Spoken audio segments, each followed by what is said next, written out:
Dobry, bonjour, bienvenue. Nous sommes aujourd'hui en Pologne, en Poméranie, à un endroit historique. Nous sommes à Gdańsk, à l'embouchure de la Vistule, long de la Baltique. Et ces grilles sont célèbres dans l'histoire de l'Europe contemporaine, puisque ce sont les grilles des chantiers navals de Gdańsk, d'où sont partis ces mouvements qui, en 1970, d'abord en 1980, ensuite dans les pas de Lech Walesa, eh bien, ont changé la face de cette partie de l'Europe et donc d'une certaine manière du monde tout entier. C'est ici qu'est né Solidarność, au départ 10 sympathisants et pour terminer 10 millions d'adhérents. Cette émission y est partiellement consacrée.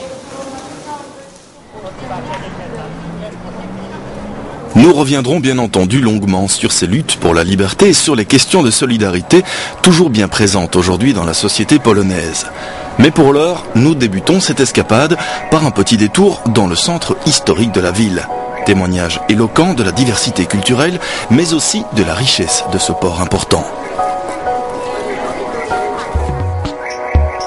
C'est en effet ici que débute la route de l'ambre. C'est également Gdańsk qui, entre le XVIe et le XVIIe siècle, détient le quasi-monopole du commerce du bois, du grain et de la pêche pour tout le royaume polonais.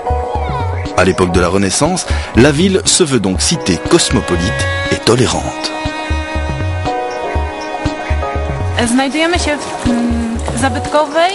Les habitants de Gdańsk à cette époque provenaient de toute l'Europe.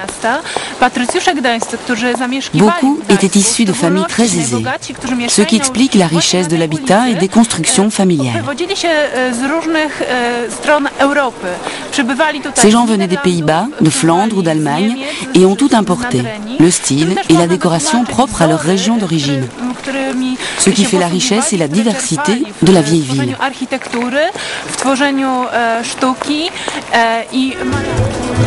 Mais la maison Uphagen est loin d'être le seul chantier de rénovation et de reconstruction de la ville. Durant la Seconde Guerre mondiale, plus de 90% des habitations furent en effet détruites par les Allemands d'abord, puis par les Russes ensuite. Au sortir de la guerre, un immense mouvement patriotique pousse les Polonais et les habitants de Gdańsk en particulier à reconstruire à l'identique l'ensemble des demeures, comme la fameuse cour d'Artus. À quelques dizaines de mètres de là, c'est un tout autre pan d'histoire, plus proche encore, qui s'ouvre à nous. Les chemins de la liberté, c'est le nom de cette exposition qui revient sur l'histoire et la longue marche vers cette liberté en Pologne et en Europe de l'Est. Au mur, quelques dates, 1956, 1968, 1970, des années et des événements qui résonnent encore des échos des premières revendications sociales. Ces manifestations réprimées dans le sang vont profondément marquer les esprits. Mais le mouvement vers plus de justice sociale est lancé et ne s'arrêtera plus.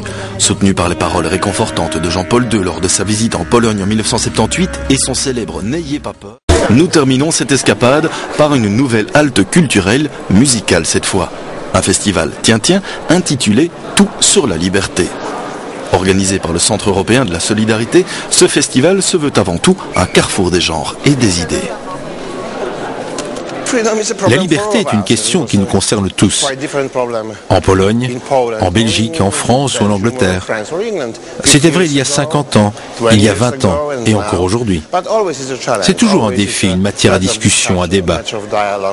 Il fallait pouvoir en parler de différentes manières dans toute une série de lieux.